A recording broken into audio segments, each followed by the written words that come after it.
October 3rd, 2025, on 09:17 local time. Caribbean Sea, in the Caribbean Sea. 25 miles off Venezuela's coast, the radar scope lit up again. A fast contact, small signature, no AIS, 38 knots. And weaving like it owns the ocean. On board the U.S. Navy destroyer, every eye shifts to the Combat Information Center. The operator calls it out.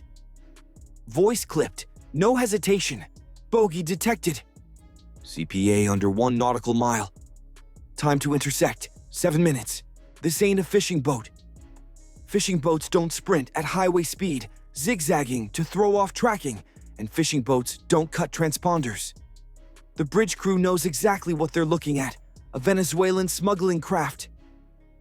Fiberglass hull, triple outboards, maybe 20 mm long.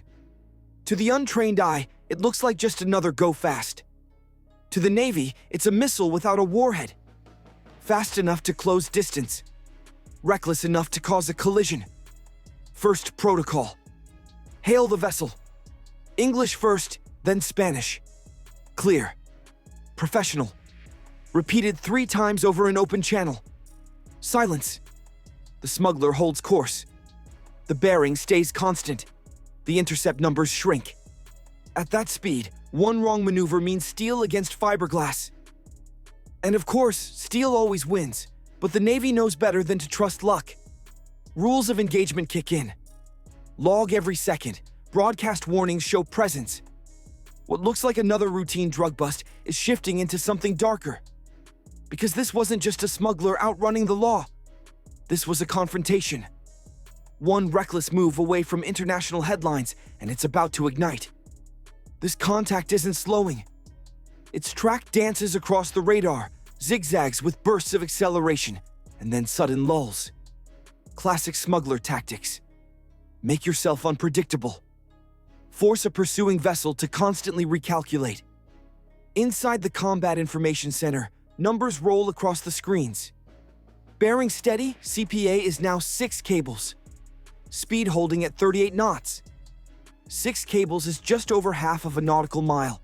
That's no buffer. The U.S. destroyer is operating in international waters, 25 millimeters offshore. Every move is logged, every call is recorded. Because in these encounters, the rules aren't just guidelines. They're legal ammunition for when the incident makes headlines. Bridge to bridge goes out again, this time a little bit sharper. Unidentified Venezuelan vessel. You are operating dangerously. Acknowledge immediately. No answer. Then the Spanish version broadcast with equal force. Again, nothing but the hiss of static. The destroyer's crew understands what that means. Silence at sea isn't confusion. It's defiance. They shift to presence. The deck crew mans visible stations. The 5-in Mark 45 gun slews slightly to starboard. Not a firing solution, but enough that if anyone's watching, well, they know it's awake. A Navy RHIB rigid-hulled inflatable boat. Sits primed on its davits, coxswain, and boarding team strapped in and waiting to go. The smuggler responds by doing the worst thing it could, cutting across the destroyer's projected bowels. At that speed, the CPA drops dangerously low. CPA, 2 cables closing. CIC reports. 2 cables, barely 400 yards at sea. That's knife fight distance. The captain remains steady. Maintain course, log everything. Because if the U.S. ship turns away now, it gives Caracas the headline of an American destroyer retreating from a Venezuelan craft. That's not an option. Instead, the destroyer advances. Step 2. Launch warning signals.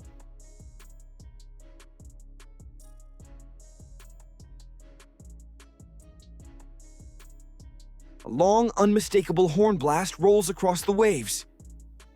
Deck lights blaze in warning. Still, the smuggler won't turn away. To civilians, it's a chase. To those on the bridge, it's the start of a collision drill. One heartbeat from fiberglass splintering against steel. CPA drops below 200 yards. The smuggler tempts fate, and the U.S. Navy. Seconds later, rotor blades answer. With ruthless precision, the Venezuelan go-fast slashes across the destroyer's bow, missing by barely 150 yards. To most, it's reckless. To the Navy, it's hostile. At that range, one error means catastrophe. Steel stays firm. Fiberglass doesn't. The captain issues the command.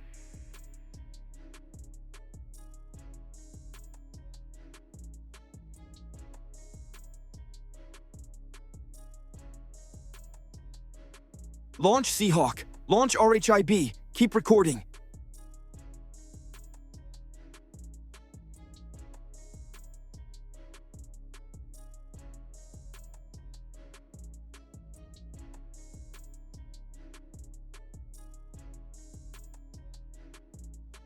On the aft of the flight deck, the MH-60 Seahawk roars to life. Rotor blades bite the Caribbean air, throwing spray across the stern. The crew isn't armed for strike. They don't need to be.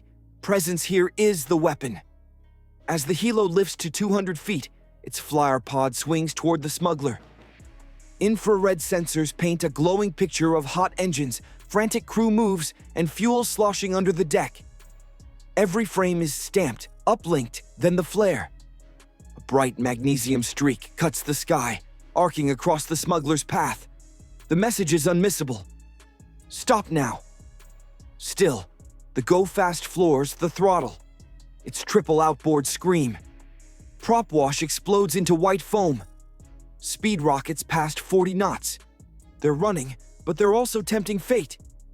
The Seahawk pulses a green laser twice across the smuggler's cockpit.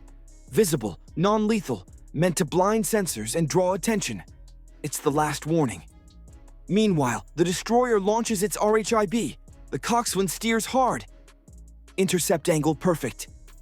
Now it's a three-dimensional trap. Destroyer looming with steel mass, helicopter circling, RHIB knifing the waves. The smuggler veers too sharp. At these speeds, the hull digs into the swell. For a heartbeat, the boat nearly capsizes. Shouts ricochet through CIC. They barely recover and swing wide, trying to peel to port. That's when the RHIB makes its run. Engine scream, bow skimming the chop, crew poised to close the gap. Overhead, the sensor operator calls it contact accelerating, fuel burn extreme. They won't hold this pace long. This is a chess match at 40 knots. Each maneuver tighter, each margin smaller. Inside the destroyer, the watch officer mutters what everyone's thinking. One wrong move, and this isn't interdiction. It's collision. The smuggler won't slow. They weave, darting, but the Navy has them boxed. Every course shift only shrinks the gap. Then the moment, the smuggler runs dangerously close to the RHIB. Spray blasts over helmets. Fiberglass nearly clips the rubber tubes. Too close. One sailor yells, but the coxswain holds steady, pro and unflinching. The helicopter banks low, flare still burning. The destroyer keeps course, implacable. The message, you can run, but we own this sea. For the smugglers, time, speed, and fuel are running out. October 3rd, 2025, what began as a reckless chase crosses the line into lethal force. From CIC, the call is logged.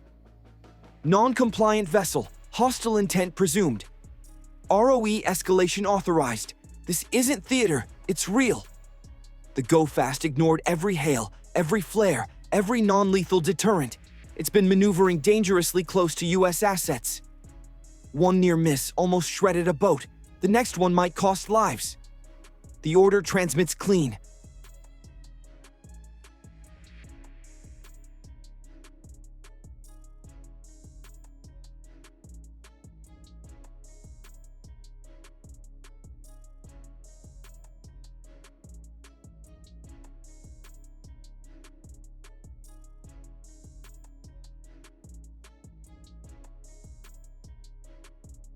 Engage to disable. The Seahawk banks hard, camera locked on the smuggler's stern.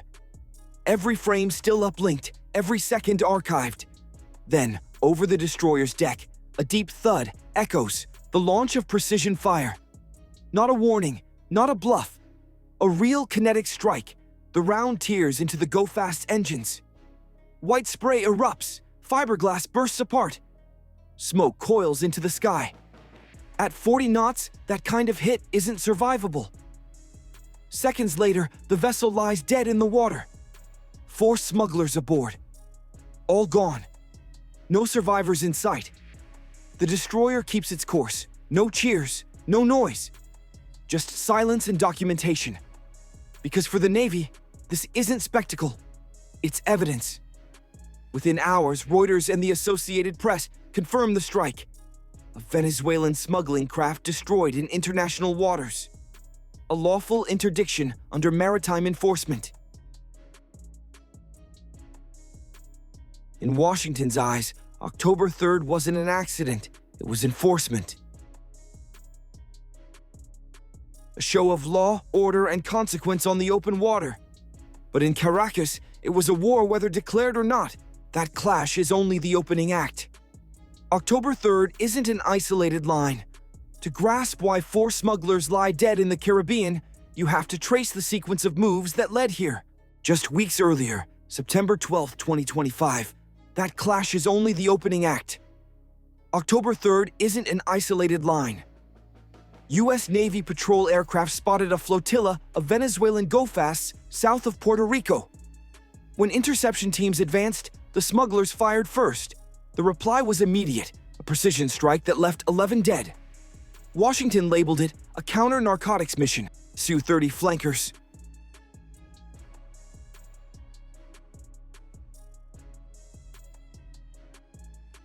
Buzzed perilously low over a U.S. destroyer in the Caribbean. Not a routine flyby at safe altitude. These were combat-loaded jets screaming within 500 feet of the mast. To the Navy, that wasn't mere provocation. It was a trial. By late September, U.S. satellites spotted a subtle yet unmistakable change. Venezuelan troop buildups along the northern coast, reinforced bunkers, new patrol craft mustering, radar grids flickering alive in patterns unseen before. Caracas wasn't reacting, it was rehearsing. Then October arrives, and intelligence chatter ignites with fresh reports. F-35 stealth fighters operating close to Venezuelan airspace. Washington offers no confirmation, but the timing is no accident. The U.S. wanted visibility and leverage if the crisis crossed the line. On October 1st, President Trump delivers a line that electrifies the narrative. He calls the fight against narcotics cartels an armed conflict.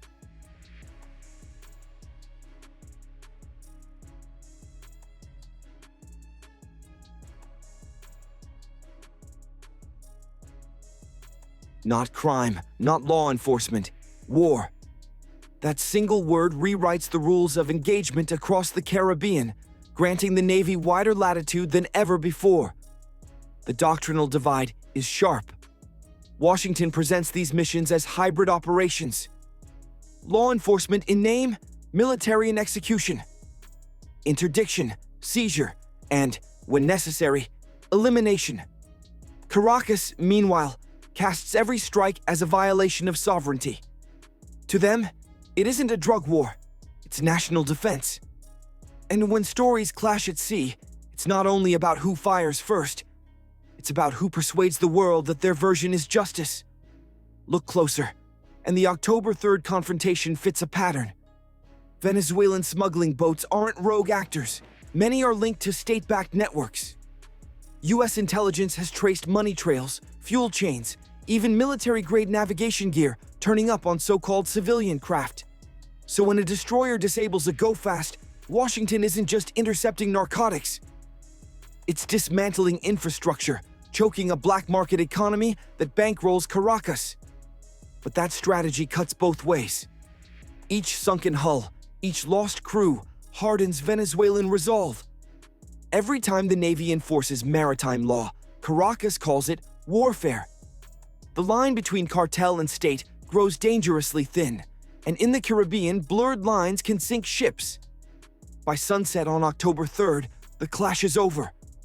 What's left isn't just debris scattered on the surface, it's a shockwave reverberating through hemispheres.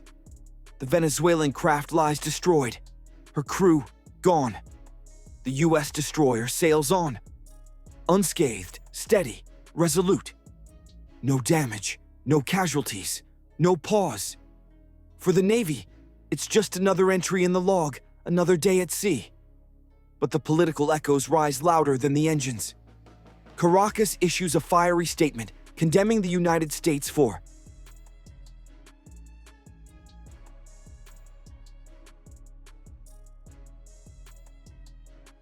imperialist aggression.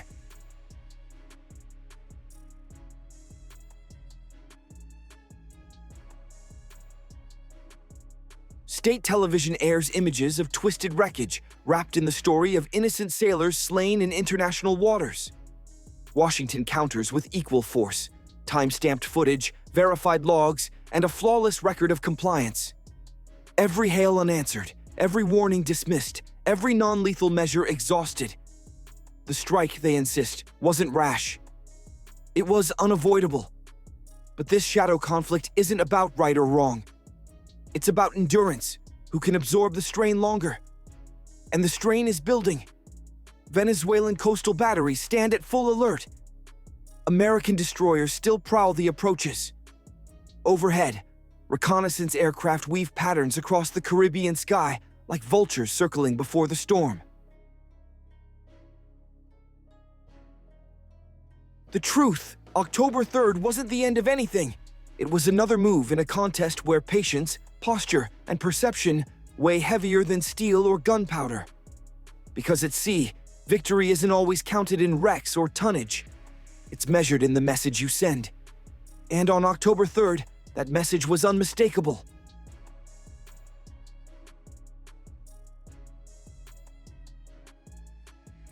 Push too close to an American destroyer, and the outcome isn't in doubt. Not for smugglers, not for Caracas, not for anyone. So, what do you think? Should the US Navy double down on striking Venezuelan smuggling boats? Or does every clash risk dragging Washington into a wider war nobody's ready for?